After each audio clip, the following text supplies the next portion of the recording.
समाज कैसे चलता है, ये ऑफिस में बैठ करके समाज को नहीं चलाया जा सकता है। समाज को चलाना है तो गांव आइए। क्या आप चाहते हैं ऐसा आप माहौल खड़ा कर रहे हैं? तो आपसे हाथ जोड़ करके विनती है, आपने तो कानून बना करके हमारे उस मिशन को स्वाहा कर दिया और इसीलिए आज कई दिन से मेरे ऊपर दबाव पड़ रहा था, बोलो बोलो बोलो।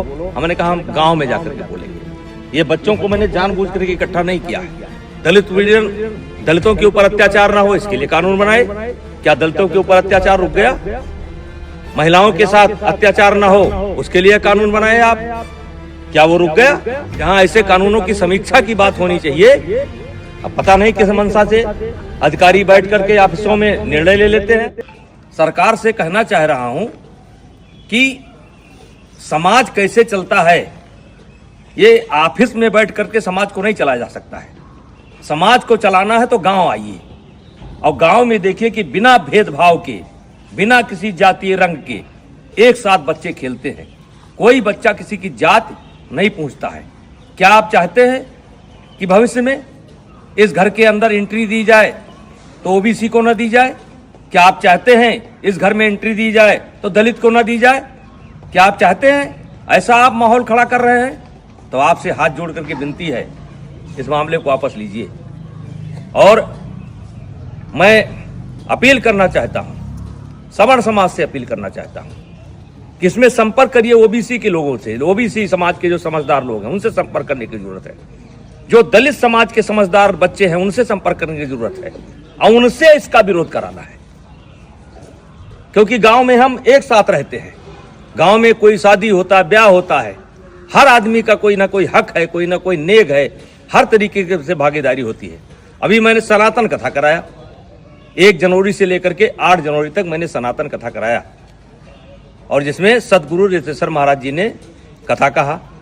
मैंने 52 जाति समाज के जो धर्म गुरु थे उनसे उद्घाटन कराया, उनसे एक एक वृक्ष लिया और मैं सनातन वाटिका बनाने जा रहा हूं। आपने तो कानून बना करके हमारे उस मिशन को स्वाहा कर दिया। आकर के आइए हम आपको दिखाते हैं कि कौन सा समाज ऐसा है जिसने उस कथा में भागीदारी नहीं की है और सहयोग नहीं किया है। तो ये कोई नई परंपरा नहीं है, ये हमारी सनातन परंपरा है, ये हमारी परंपरा रही है। इसमें कानून की कोई जरूरत नहीं है। हाँ, कोई बच्चा गलती करता है जो क्षमा करने योग्य नहीं है तो उसको आप सजा दीजिए। यदा कदा घटनाएं घट जाती हैं, सजा दीजिए, उसमें कोई विरोध नहीं है। लेकिन ये जो कानून है ये समाज में टकराव पैदा करेगा और इसीलिए आज कई दिन से मेरे ऊपर दबाव पड़ रहा था, बोलो बोलो बोलो। हमने कहा हम गांव में जाकर के बोलेंगे। ये बच्चों को मैंने जानबूझ करके इकट्ठा नहीं किया है। इसमें हर जात समाज के बच्चे हैं और एक रोज की बात नहीं, रोज खेलते हैं। और ऐसा केवल यही नहीं है, हर गांव में है। हर गांव में कोई क्रिकेट खेल रहा है, कोई कबड्डी खेल रहा है, कोई खो खो खेल रहा है, एक साथ पढ़ते हैं। वैसे भी इसके पहले आपने कानून बनाए, दलितों के ऊपर अत्याचार ना हो इसके लिए कानून बनाए। क्या दलितों के ऊपर अत्याचार रुक गया? महिलाओं के साथ अत्याचार ना हो उसके लिए कानून बनाए आप, क्या वो रुक गया? दहेज के नाम पर कानून बनाए आप, क्या वो रुक गया? रुका नहीं, दुरुपयोग ज्यादा होता है। जहां ऐसे कानूनों की समीक्षा की बात होनी चाहिए, अब पता नहीं किस मंशा से अधिकारी बैठ करके ऑफिसों में निर्णय ले लेते हैं। अब वो चाहते हैं कि ये बच्चे अगर दोस्ती करें तो जात देख करके करें, वर्ग देख करके करें। तो मैं इस कानून के पूर्णतः विरोध में हूं।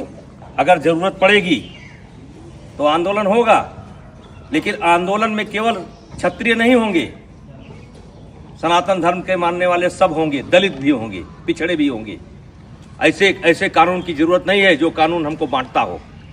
ऐसे कानून की जरूरत नहीं है। तो कृपया हाथ जोड़ करके विनती है, मैं बहुत छोटा आदमी हूँ, मैं जानता हूँ कि इसका असर पता नहीं आप पर पड़े कि ना पड़े, लेकिन ये गांव ऐसे नहीं चलता है। अगर इस लोकतंत्र को जिंदा रहना है तो गांव में क्या हो रहा है इसको देखना पड़ेगा। ऑफिस में बैठ करके आप गांव को नहीं देख सकते। तो कृपया यह बंद करिए। सवर्णों के बीच में झगड़ा होता है, ब्राह्मणों ठाकुरों के बीच में भी झगड़ा होता है, दलितों के बीच में झगड़ा होता है। कहाँ तक आप कानून बनाएंगे? तो भाईचारा स्थापित करिए। और ये जो कानून है ये समाज को फाड़ फाड़ कर देगा और इससे आने वाले समय में देश का बहुत नुकसान होगा, राष्ट्र का बहुत नुकसान होगा, समाज बढ़ जाएगा। कृपया हाथ जोड़ करके विनती है, ऐसे कानून न लाएं।